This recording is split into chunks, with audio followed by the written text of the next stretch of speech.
ايه الاخبار؟ انا بقيت مقتنع ان ما ينفعش ادي نصيحه لحد لا بالايجاب او السلب، حتى ولو كنت مختبر ومجرب اللي انا هقوله دوت، وحتى ولو كنت شايف ان نتيجه افعالها هتوديه لفين. بس بقيت احب اشوف ان الناس تختبر كل حاجه بنفسها وتشوف وتلمس عواقب افعالها وافكارها بنفسها. وبصراحه ومن وجهه نظري ده اصعب طريق واسلم وانجح طريق بيجيب نتيجه اكتر من التنظير والوعظ والنصايح وانك تاخد دور الواصي والمسؤول عن حياه الناس وعن خلاصهم. فانا ممكن اقول فكره انا شايفها من وجهه نظر ان هي صح او جابت معايا نتيجه، لكن انا بقولها كمعلومه، لكن كنصيحه والزاميه وان اللي هي المفروض تتعمل ما اعتقدش. فانا بشوف ان كل شخص مختلف عن التاني، وان اللي نفع معايا اكيد ما ينفعش مع غيري. حتى طريقه الاستقبال بتختلف، الباك جراوند لكل شخص بتختلف من شخص للتاني، التربيه والعامل النفسي والفكري والبيئه والتنشئه مختلفين عن بعض. فانا ممكن اقرا انا واخويا نفس الكتاب وكل واحد فينا استقبل اللي فيه بصوره وطريقه وفهم مختلف، لكن كل واحد اخذ اللي مكتوب على نفسه. وانا وهو مش واحد، حتى ولو كنا في اسره واحده، وحتى ولو كنا تحت سقف بيت واحد، حتى ولو كنا اخوات، فاحنا مختلفين عن بعض. فما بالكم بقى بالناس البعيده عننا ومش بيجمعنا بيهم اي صله قرابه،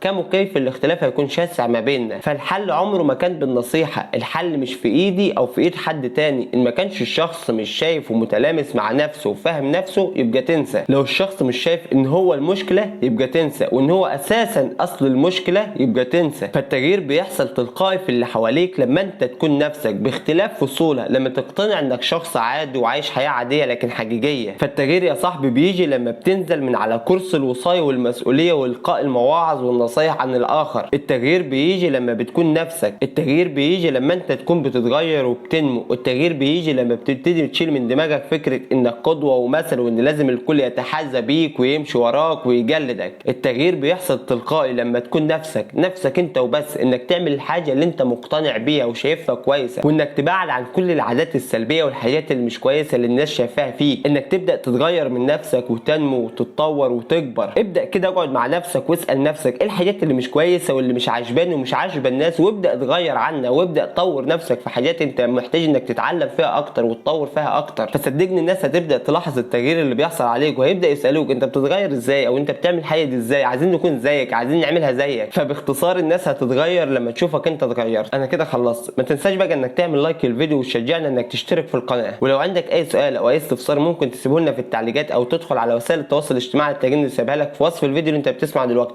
ما تترددش في اي وقت من الاوقات انك تكلمنا، وهكون بحاول اني اساعدك على قد ما اقدر. سلام.